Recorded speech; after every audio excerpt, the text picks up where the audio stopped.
Congratulations to all of you. Whether you're graduating or not, 2020 is a year to celebrate. For those that don't know me, my name is Cameron Sarabian, and I've just graduated from Chapman University with a bachelor's in business administration. You know, opening a Word document and staring at the white screen, trying to figure out what to write, was not the easiest thing to do. I don't know if I did this decently correctly, but then again, that's how life is. We are deceived into thinking that everything must be done a certain way, that there's always a right and wrong method to accomplish something. But in reality, that's just an illusion. There's no perfect way to always do something. How can there be, especially when your life can change in the blink of an eye? But hey, that's what makes life so beautiful, the fact that it is uncertain.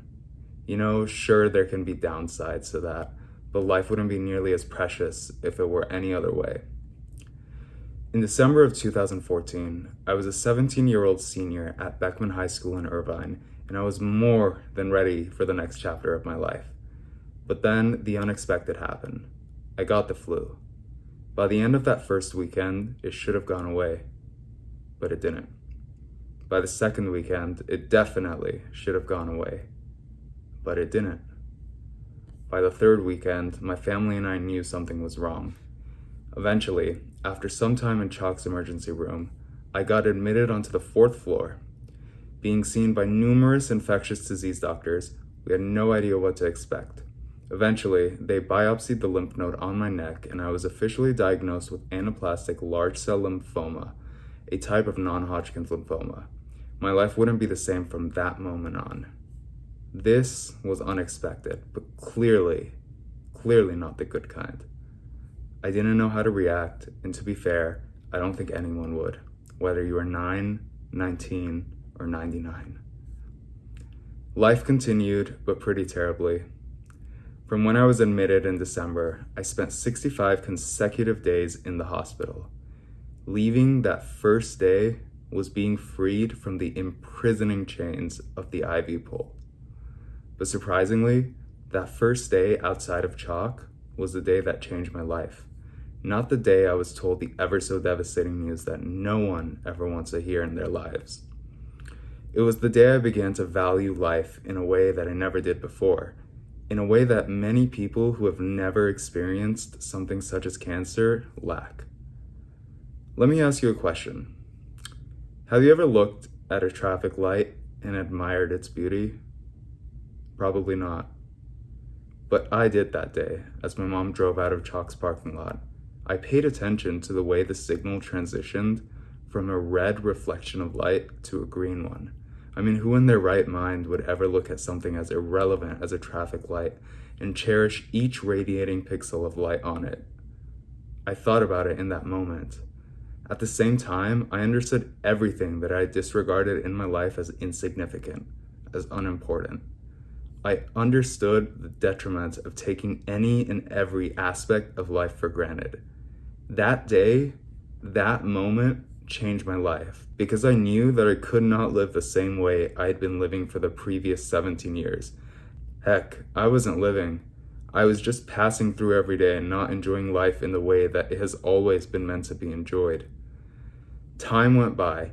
I was in and out of the hospital for my chemo cycles, and on June 5th of 2015, I had my PET scan that declared me in full remission. My life was back to normal, or at least I thought so. But that changed around a month later, when I got the devastating news that I had relapsed. This time it felt worse, but there was nothing I could do except focus on getting back to where I wanted to be. I reached full remission 2 cycles later, but a month after that, I relapsed once again, and my doctors decided it was time for me to get a bone marrow transplant. And that's what I did. On February 12th of 2016, I received a bone marrow transplant from a donor I'd never met. My recovery soon started, but so did the stress of whether this time my cancer would return or not. Although that first month post-transplant wasn't fun, it soon passed, and although that stress still remained, I had an important wake-up call.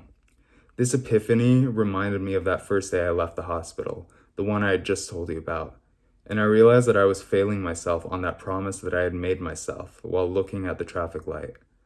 As I told you earlier, life is uncertain. There's no way around that, but you have 2 options to choose from. Both paths consist of uncertainty. Only one, however, is accompanied with the stress and anxiety of not knowing. You can choose to continually fear of what comes next. Will tomorrow be the day I fail? Will tomorrow be the day I lose? Will tomorrow be the day I make a mistake? And I'm not talking about cancer. I'm talking about every minute component that combines to form your precious life. That's one path you can take. You will not know what your future holds, but you will sure as heck worry about it. Or you can take the other path, the one that consists of uncertainty, like the first one, but lacks the agony of considering every single detail in your life. So, sure, starting Chapman was incredibly hard. I couldn't walk normally because I had developed foot drop, so I limped, and I still let the fear of other people's opinions eat me alive.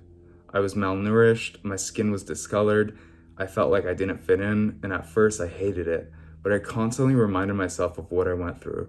I constantly reminded myself that none of those people whose opinions I was scared of have ever gone through anything remotely as challenging as I have.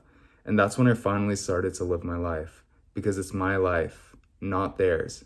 Your life is yours and no one else's. And realizing that was when I truly started to experience real improvement in my life. My happiness skyrocketed, something that I think I hadn't really experienced since before cancer. My physical state flourished. I became more active, finally gained my weight back. I developed that confidence that I had lost and finally started to make the friends at Chapman that I should have made from the very beginning. And you know what? That's how I lived my life for the rest of those 4 years at my university. That's how I have lived this 1 month after graduating. And that's how I promise myself that I will live for the remainder of my life. So, I want to tell you this.